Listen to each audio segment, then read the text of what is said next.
नमस्कार, बहुत स्वागत है आपका कानूनी जानकारी से जुड़े हमारे इस खास कार्यक्रम लीगल लिटरेसी में। मैं हूं आपके साथ अमित शर्मा। लीगल लिटरेसी में हम हर बार अलग अलग विषय पर आपको कानूनी जानकारियां देते हैं। आज भी हम एक अहम विषय पर आपसे चर्चा करेंगे, तो चलिए कार्यक्रम की शुरुआत करते हैं।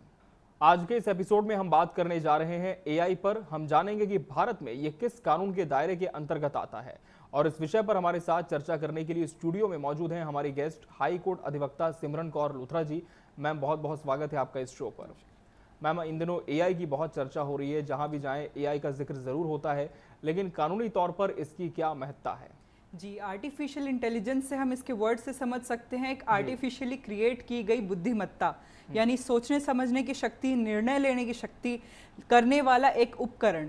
इसको बहुत समय से अंतराल से इसको डेवलप किया जा रहा है। डेवलप होते होते आज इतना डेवलप हो गया कि हर जगह पे आप किसी भी स्वास्थ्य सेवा में देख लीजिए, वित्त में देख लीजिए, सरकारी प्रयोजन में देख लीजिए, अपने खुद के मोबाइल में देख लीजिए, खुद के मोबाइल अपने आसपास आप जहां भी देखेंगे आर्टिफिशियल इंटेलिजेंस का कहीं ना कहीं रोल आता जा रहा है। धीरे धीरे करके ये प्रोग्रेस करता जा रहा है। कुछ ही टाइम पहले हमने बस सुनी थी इसके बारे में चर्चाएं, और आज की डेट में हम उसको इस्तेमाल भी करने लगे हैं। आप अगर अपना मोबाइल उपकरण इस्तेमाल करते हैं, गूगल इस्तेमाल करते हैं, गूगल भी अपना एक एआई जनरेट कर रहा है। हर एक इंस्टीट्यूशन अपना खुद का एक एआई जनरेट कर रहा है। तो ये क्योंकि एक काफ़ी ज़्यादा बडिंग और डेवलपिंग फील्ड है, जिसमें लीगली आपके क्या राइट्स बनते हैं और किस हद तक डेटा एक्सेस करने का अधिकार आर्टिफिशियल इंटेलिजेंस को है, और अगर आर्टिफिशियल इंटेलिजेंस किसी भी प्रकार से किसी भी तरीके का उल्लंघन करता है किसी भी कानून का, तो कौन दायित्वधीन होगा, ये सारी चीज़ों की चर्चा करना बहुत ज़्यादा महत्वपूर्ण हो जाता है। तो इसीलिए हम अपने कानून से उसको कंपेयर करते हुए आज के इस एपिसोड में इसकी डिस्कशन करेंगे। जी अमित। जी मैम, तो एआई पर हम आज बात करने जा रहे हैं और किस कानून के अंतर्गत आता है ये भी जानेंगे। मैम, हमें एआई के लिए कानून या नियम चाहिए क्यों, ये भी एक सवाल उठता है कि इनसे कौन कौन से ऐसे जोखिम है जो दूर होते हैं। जी, सबसे पहले तो क्योंकि एआई इतना वास्ट है, आपकी पर्सनल से पर्सनल डेटा को वो एक्सेस करता है, आपके फ़ोन को एक्सेस करता है, यानी वो आपके लोकेशन को एक्सेस करता है, आपकी गैलरी को एक्सेस करता है, आपकी हर एक चीज़ को, हर एक इन्फॉर्मेशन को वो एक्सेस करता है, आपके परिजनों की, सबकी। तो आपकी प्राइवेसी कहीं ना कहीं एआई के हाथों में। सेकेंडली, पक्षपात, जैसे अगर आर्टिफिशियल इंटेलिजेंस है, उसको आपने देखा होगा, उसको ट्रेन किया जाता है। कैसे ट्रेन किया जाता है? एक ह्यूमन पर्सपेक्टिव से उसको सोचने पे लगाया जाता है। तो जब अगर आर्टिफिशियल इंटेलिजेंस को ट्रेन कर रही हूँ, अगर मैं किसी भी पक्ष के लिए पक्षपाती हूँ, अगर मैं बायस्ड हूँ, तो फिर आर्टिफिशियल इंटेलिजेंस भी वही चीज़ सीखेगा और उसी को वो अप्लाई करेगा। और अगर फॉर एग्जांपल अगर मैं बैंकिंग इंस्टीट्यूशन में लोन देने वाले डिपार्टमेंट में हूँ और मैंने ट्रेन किया है एआई को, और एआई उस तरीके से ट्रेन हो गया कि किसको लोन देना है, किसको लोन नहीं देना है, और अगर जो जेन्युइन पर्सन है उसको अगर पक्षपात के आधार पर उसको लोन नहीं मिलता है, तो ये भी काफ़ी बड़ी समस्या हो जाती है। इसीलिए हमें क्यों चाहिए आर्टिफिशियल इंटेलिजेंस? क्योंकि हम पुरानी रूढ़िवादी चीज़ों से, प्रोसेसेस से उभर करके अब नए टेक्नोलॉजिकल वर्ल्ड में आ चुके हैं। टेक्नोलॉजी इतनी ज़्यादा एडवांस कर चुकी है, लेकिन उसकी लिमिटेशंस बनाने भी बहुत ज़्यादा ज़रूरी है। अगर हम कैम्ब्रिज एनालिटिकल स्कैंडल 2018 का देखते हैं, तो उसमें एआई टेक्नोलॉजी से प्रोफाइलिंग करके राजनीतिक डिसीजंस को भी मैनिपुलेट किया गया है। मतलब पर्सनल डेटा लोगों का इकट्ठा करके लोग कैसा सोचते हैं, किस चीज़ों पे ज़्यादा आकर्षित होते हैं, वो चीज़ों को यूज़ करके ये स्कैंडल को अंजाम दिया गया था। तो इस तरीके से हम देख सकते हैं कि अगर पावरफुल चीज़ है तो उसका मिसयूज़ भी हो सकता है, इसलिए काफ़ी ज़्यादा ज़रूरी है उसको कंट्रोल करना। ये ज़रूरी है प्रोग्रेस करने के लिए भी, बच्चों के लिए भी बहुत ज़्यादा ज़रूरी है, लोगों के लिए भी बहुत ज़्यादा ज़रूरी है। रूटीन वर्क को अगर हम ऑटोमेट कर देते हैं तो हमारा काफ़ी ज़्यादा समय बच जाता है। इसलिए आर्टिफिशियल इंटेलिजेंस की तो काफ़ी ज़्यादा ज़रूरत है। आपका रिसर्च वर्क, जो बच्चा आज की डेट में पहले अगर रिसर्च करता था और वो उसको घंटों लग जाते थे, आर्टिफिशियल इंटेलिजेंस की मदद से वो कई घंटों का, कई दिनों का रिसर्च कुछ मिनटों में कर सकता है। तो ये काफ़ी ज़्यादा समय बचाता है, ऑटोमेटेड चीज़ों को खुद प्रणाली में ले आता है और उसको प्रोडक्टिविटी प्रोवाइड करता है ह्यूमैनिटी को। इसलिए आर्टिफिशियल इंटेलिजेंस की काफ़ी ज़्यादा ज़रूरत है। जी अमित। जी बिल्कुल मैम, लेकिन कानून की यदि हम बात करें तो भारत में, हमारे देश में कौन कौन से मौजूदा कानून एआई तकनीकों पर फिलहाल लागू हो सकते हैं? जैसे कि हमने डिस्कस किया, ये काफ़ी ज़्यादा न्यू और बडिंग फील्ड है, तो इसमें एक स्पेसिफिक कानून जो स्पेशल लॉ है वो नहीं बना है आज तक, लेकिन जो पुराने कानून हैं उसके कुछ प्रावधान आर्टिफिशियल इंटेलिजेंस पे लागू होते हैं।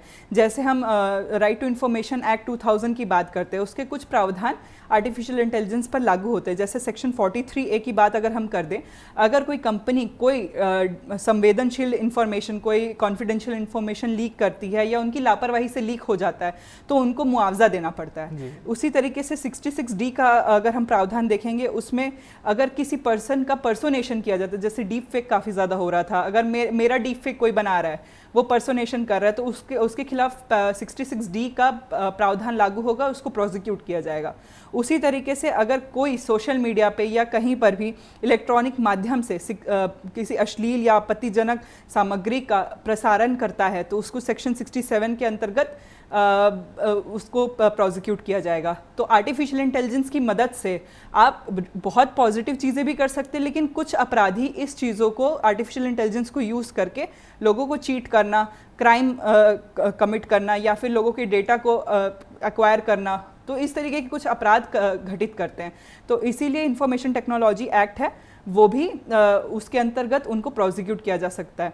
उसी तरीके से 2023 में एक digital personal data protection act आया था, उसके अंतर्गत भी व्यक्तिगत डेटा को संग्रह, उपयोग, प्रसारण या पर पारदर्शिता या सहमति का प्रावधान दिया गया। अगर मेरी कोई पर्सनल डेटा है, मेरी सहमति के बगैर कोई उसको इस्तेमाल नहीं कर सकता। तो ये एक बहुत ही प्यारा सा कानून लाया गया था आपके डिजिटल डेटा को प्रोटेक्ट करने के लिए। इसके बारे में हमने पहले भी चर्चा की थी कि किस प्रकार से कौन मेरे डेटा को यूज़ कर सकता है, कौन मेरे डेटा को कलेक्ट कर सकता है, उसमें मेरा कंट्रोल होता है, लेकिन उसमें मेरी सहमति बहुत अनिवार्य होती है, अदरवाइज AI भी उस डेटा को इस्तेमाल नहीं कर सकता है। जी अमित। बिल्कुल मैम, भारत सरकार ने अब तक AI नीति और ढांचे के रूप में क्या कदम उठाए और भारत में AI नैतिकता यानी एथिक्स को लेकर किस तरह के दिशा निर्देश पारित किए गए हैं?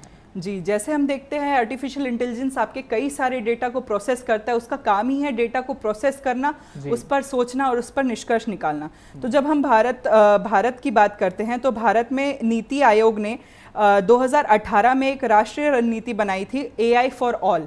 तो इसमें स्वास्थ्य, शिक्षा, कृषि जैसे कई सारे क्षेत्र थे जिसमें AI को समावेशित करने के लिए भारत सरकार ने कदम उठाए थे। और साथ ही साथ 2021 में नीति आयोग ने उत्तरदायी AI का सिद्धांत, प्रिंसिपल ऑफ रिस्पॉन्सिबल AI, ये भी लाया था, जिसको AI को ट्रेन करना और उसको बताना कि आप किस हद तक डेटा को प्रोसेस कर सकते, किस हद तक ये करना, तो एक एथिकल स्टैंडर्ड को मेंटेन करना, ये नीति आयोग ने 2021 में किया था। साथ ही साथ अभी एक ड्राफ्ट तैयार किया जा रहा है, 2023 से सरकार ने ये प्रोसेस चालू कर दिया है, ड्राफ्ट डिजिटल इंडिया एक्ट। इसको अगर लागू कर दिया जाता है तो एक AI रिलेटेड स्पेसिफिक कुछ कानून बनने की संभावना है। तो इस तरीके से सरकार ने धीरे धीरे करके AI के ऊपर कानून बनाना या AI को लोगों तक पहुंचाना, ये सब का काम किया है। जी अमित। बिल्कुल, तो इसके लिए दिशा निर्देश भी पारित किए गए हैं। और भारतीय न्यायालय की बात करें मैम, तो इसने अब तक AI से जुड़ी किस तरह की चुनौतियों का सामना किया है और किस तरह से किया है?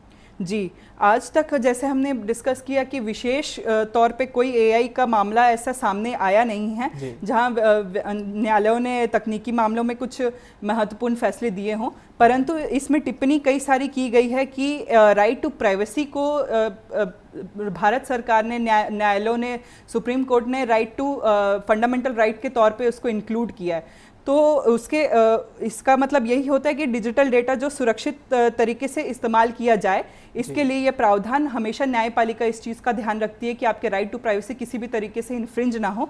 इसीलिए आप ये चीज़ देखेंगे कि अभी तक तो ऐसा कोई मुद्दा सामने नहीं आया है कि AI ने कुछ ऐसा किया हो जिससे किसी के अगेंस्ट में क्राइम किया गया, लेकिन लोगों ने ज़रूर किया है। AI कोई लीगल पर्सन नहीं है जो AI को प्रोसिक्यूट किया जाए, इसलिए न्यायालय भी अभी फिलहाल उसको as a legal person recognise नहीं करती है, लेकिन जो डेवलपर्स हैं उनको उनके खिलाफ में प्रोसिक्यूट किया जा सकता है और जो उसका मिसयूज़ करते हैं उनके खिलाफ में प्रोसिक्यूट किया जा सकता है। अदरवाइज इसको भारतीय न्यायालयों ने AI को स्पेसिफिकली अभी तक कोई भी प्रोसिक्यूशन के दायरे में नहीं लाया। जी अमित। जी, एक सवाल ये भी आता है मैम कि AI के जो नियम हैं वो व्यक्तियों को कैसे प्रभावित करते हैं, यानी कि हमें और कौन से अधिकार और सुरक्षा इसके लिए प्राप्त हैं?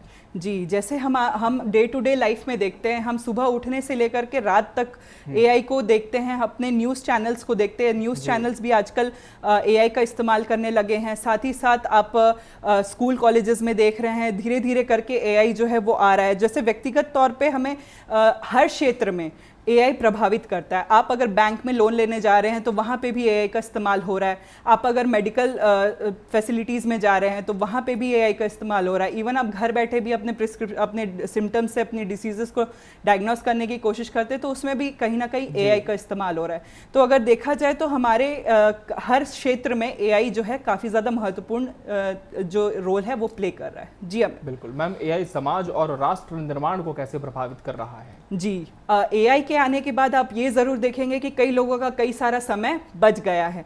आप बेहतर सेवाएं देख सकते हैं, प्रोडक्टिविटी देख सकते हैं, हर बच्चा स्मार्ट होता जा रहा है, हर व्यक्ति को जनरल नॉलेज बहुत इजीली पता चल जा रही है, करंट अफेयर्स बहुत जल्दी पता चल जा रहे हैं। आपको अगर कोई बीमारी है तो उसके सिम्टम्स आप अगर सर्च करते हैं तो तुरंत आपको उसके सिम्टम्स पता चल जा रहे हैं। अगर आपको कुछ एक पत्र भी लिखना है तो भी आप एआई का इस्तेमाल करके उसको बहुत इजीली बहुत शॉर्ट में उस चीज़ को कर सकते हैं। तो अगर आप समाज की अगर प्रोग्रेस की अगर बात करें, इसको अगर कंट्रोल्ड वे में इस्तेमाल किया जाए, अनकंट्रोल्ड वे में ना इस्तेमाल किया जाए तो फिर एआई बहुत ही ज़्यादा वरदान के तौर पे साबित हो सकता है। परंतु अगर इसको मिसयूज़ करने पे आ गए तो मिसयूज़ करने वाले तो क्राइम्स कमिट करके निकल ही जाते हैं। तो इसीलिए ये काफ़ी ज़्यादा इंपॉर्टेंट हो जाता है कि आप इसको बेहतर तरीके से इस्तेमाल करें, प्रोडक्टिव वे में इस्तेमाल करें रादर देन इसको मिसयूज़ करें। जी अमित। बिल्कुल मैम, भारत की तो हमने बात की, लेकिन जो दूसरे देश है वहाँ पर एआई का नियमन कैसे हो रहा है? क्या उनसे हम कुछ सीख सकते हैं?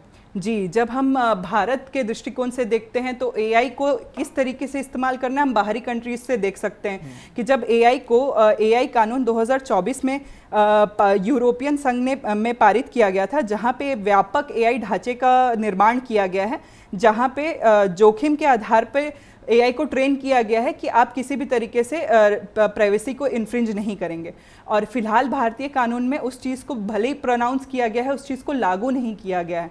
एआई आज की डेट में आपको जैसे हमने पिछले एपिसोड में भी डिस्कस किया था कि टैक्स अथॉरिटीज़ भी आपके डेटा को एक्सेस कर सकती है और एआई का इस्तेमाल भी करती है टैक्स अथॉरिटीज़ उस चीज़ को एक्सेस करने के लिए, तो वो रेगुलेटेड नहीं है। लेकिन बाहर की कंट्रीज़ में आप देखेंगे कि एजुकेशन के लिए इस्तेमाल हो रहा है, आप प्रोग्रेस के लिए देखते हैं इस्तेमाल हो रहा है कंट्रोल्ड वे में, जहाँ पे न्यायपालिका की दृष्टि पूर्ण रूपेण बनी रहती है कि किस तरीके से एआई एक्सेस कर रहा है आपके डेटा को, आपके कहीं फंडामेंटल राइट्स तो इन्फ्रिंज नहीं हो रहे। और भारत के देश में ये चीज़ रेगुलेशन जो कंट्रोल्ड वे में है वो थोड़ा सा अभी लैगिंग है और वो प्रोसेस में है। जैसे मैंने ड्राफ्ट की डिस्कशन की आपसे अमित कि अभी वो ड्राफ्ट अंडर प्रोसेस है। अगर वो ड्राफ्ट डिजिटल डेटा एक्ट का बन जाता है तो उसके बाद ये चीज़ हमारे कंट्री में भी रेगुलेट हो जाएगी। और वो ड्राफ्ट क्योंकि अभी प्रोसेस में है, ये डिस्कशन करना बहुत ज़रूरी कि बाकी कंट्रीज किस तरीके से एआई को इस्तेमाल कर रहे हैं। जी अमित। बिल्कुल, और एआई का एक पहलू हमने जाना कि बहुत उपयोगी है, लेकिन इसका दूसरा पहलू ये भी कहता है कि इससे कुछ खतरे भी हैं। जैसे कि एआई का इस्तेमाल बढ़ा है मैम, वैसे वैसे डीप फेक, झूठी खबरें, इनका भी प्रचार प्रसार बहुत बढ़ गया है। तो एआई जनरेटेड सामग्री जैसे डीप फेक या झूठी खबरों, इन पर ये कानून कैसे लागू होते हैं? जी, जब हम इस चीज़ की बात करते हैं, आपके पास टूल तो है, उसको अगर आप मिसयूज करते हैं तो डेफिनेटली कानून आपको प्रोसिक्यूट करेगा। यहाँ पे सबसे बड़ा लूप होल ये हो जाता है अमित कि एआई एक लीगल पर्सन नहीं है जिसको प्रोसिक्यूट किया जाए, उसको ट्रेन किया जाता है। तो उसको ट्रेन करने वाले जो बॉडीज़ है, जो उनके डेवलपर्स है, जो उनके ट्रेनर्स है, जो उनको मॉनिटर करते हैं, वो उनके खिलाफ में प्रोसिक्यूशन किया जा सकता है। साथ ही साथ जो क्रिमिनल्स है उनको प्रोसिक्यूट किया जा सकता है। उसके साथ साथ हम जब एआई की जब चर्चा करते हैं तो उसको अगर हम ये चीज़ जैसे ट्रेन करने वाला एक पर्सन ही होता है, तो अगर वो पर्सन उसको ट्रेन करे कि किस तरीके से उसका मिसयूज़ ना हो, एंटरटेनमेंट पर्पस के लिए भी अगर कोई एआई अगर आता है तो उसको भी अगर मिसयूज़ करते हैं तो फिर उस पर्सन के खिलाफ में प्रोसिक्यूशन होता है। तो ये कई सारे ऐसे खतरे हैं जैसे डीप फेक और झूठी खबरें फैलाना, ये इस चीज़ का काफ़ी ज़्यादा इस्तेमाल साइबर अपराधियों द्वारा किया जा रहा है। तो साइबर अपराधी के खिलाफ में कार्रवाई की जा सकती है। साथ ही साथ अगर उस चीज़ को सोशल मीडिया पे प्रसार किया जाता है तो उसमें सोशल मीडिया को अगर नॉलेज होता है तो उनके खिलाफ भी प्रोसिक्यूशन किया जा सकता है। तो ये कुछ नियम है कि जो कंट्रोल कर रहा है एआई को उनको प्रोसिक्यूट किया जाएगा, लेकिन जो मेन बॉडी है उसको प्रोसिक्यूट फिलहाल नहीं किया जा सकता क्योंकि वो तो एक लिविंग पर्सन है ही नहीं। जी अमित। बिल्कुल मैम, सोशल मीडिया और एआई प्लेटफॉर्म्स पर कौन से नियम लागू होते हैं वर्तमान में? जी, जैसे हमने राइट टू इन्फॉर्मेशन एक्ट की बात की थी, वैसे सूचना प्रौद्योगिकी मार्ग मध्यस्थ दिशा निर्देश नियम 2021 का आया है। उसके अनुसार सोशल मीडिया प्लेटफॉर्म को रेगुलेट किया जाता है। साथ ही साथ अपनी सेवाएं और अवैध सामग्री को हटाने का प्रावधान भी इसमें दिया गया कि अगर किसी तरीके से अगर वैसी चीज़ें प्रचार प्रसार हो गई है तो उसको इमिडिएटली रिमूव करना। आपने देखा होगा सोशल मीडिया में कोई भी आपत्तिजनक चीज़ आपके पास आती है, आपके पास ऑप्शन होता है रिपोर्ट करने का। तो अगर वो रिपोर्ट होता है, रिपोर्ट होने के बावजूद भी वो कंटेंट जो निरीक्षण के बाद डिलीट नहीं होता है, तो सोशल मीडिया प्लेटफॉर्म्स के खिलाफ भी कार्रवाई की जा सकती है। रिमोट होने के बाद इनअप्रोप्रिएट पाए जाने पर उसको हटाना बहुत अनिवार्य हो जाता है। तो जब हम सोशल मीडिया की बात करते हैं, हर पर्सन सोशल मीडिया एक्सेस कर रहा है, तो सोशल मीडिया को काफ़ी ज़्यादा अलर्ट और विजिलेंट होना पड़ता है कि ऐसी चीज़ें प्रचार प्रसार ना हो। जी अमित। बिल्कुल। एक यहाँ पर सवाल ये भी आता है मैम कि एआई की तो खुद की इंटेलिजेंस होती है, तो अगर कोई एआई सिस्टम नुकसान पहुंचाता है तो क्या उसे खुद कानूनी तौर पर जवाबदेह ठहराया जा सकता है? जी बिल्कुल भी नहीं। यहाँ पे वही है, तकनीकी एक डिफ़िकल्टी आ जाती है कि आप प्रोसिक्यूट करेंगे तो किसको करेंगे। तो एआई को आप नहीं कर सकते, लेकिन उसके डेवलपर्स और जो उसको कंट्रोल करने वाले लोग हैं या उसका मिसयूज़ करने वाले लोग हैं, उनको आप डेफिनेटली प्रोसिक्यूट कर सकते हैं। हालांकि इस पे भी कोई एक कानून जो है वो स्पेसिफिक प्रोविजन बनना चाहिए कि अगर कोई एआई जिसका इतने बड़े पैमाने पे ये चीज़ यूज़ हो रहा है, तो या तो उसको ट्रेन करके अल्टर कर दिया जाए या उसको मार्केट से ही हटा दिया जाए, क्योंकि यही उसके लिए सबसे बड़ी पनिशमेंट हो सकती है। तो आर्टिफिशियल इंटेलिजेंस के खिलाफ भी पनिशमेंट होना अनिवार्य है और उस पे कानून बनने की बहुत ज़्यादा आवश्यकता है। जी अमित। बिल्कुल, और जिस तरह से मामले बढ़ रहे हैं, हो सकता है कि इस पर कोई लाया जाए प्रस्ताव और कानून भी हमें आने वाले समय में देखने को मिल सकता है। मैम, यदि एआई से किसी को नुकसान हुआ हो, जैसे पक्षपात या अनिश्चितता का उल्लंघन, तो व्यक्ति को कौन से अधिकार या सुरक्षा मिलती है? जी, जैसे हमने सूचना के अधिकार अधिनियम की डिस्कशन की थी कि उसके अंतर्गत जैसे अगर मेरा पर्सनल डेटा लीक होता है तो मैं जिस कंपनी से लीक हुआ है उससे कॉम्पनसेशन के लिए क्लेम कर सकती हूँ।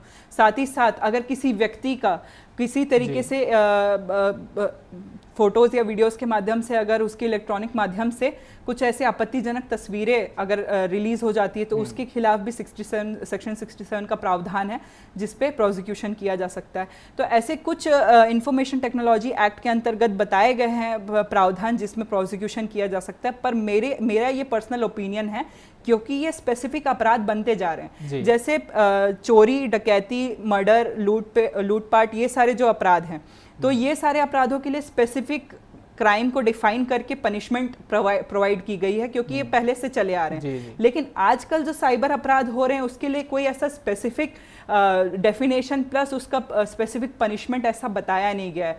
इसके लिए स्पेशल लॉ आने की बहुत ज़्यादा आवश्यकता है, क्योंकि आज की डेट में जो ट्रेडिशनल क्राइम्स है उसके अलावा ये सारे क्राइम्स ज़्यादा हो रहे हैं, लोग ज़्यादा इन सब चीज़ों से परेशान हो रहे हैं। इसीलिए बहुत ज़्यादा आवश्यकता है कि एक स्पेशल लॉ बने। जी बिल्कुल मैम, और जिस तरह से आम व्यक्ति तो इसे इस्तेमाल कर ही रहा है, कुछ बिजनेस भी इस्तेमाल कर रहे हैं, लेकिन जहां भारत की न्याय प्रणाली की हम बात करते हैं, अदालतों की, तो क्या वहां वर्तमान में एआई का उपयोग हो रहा है?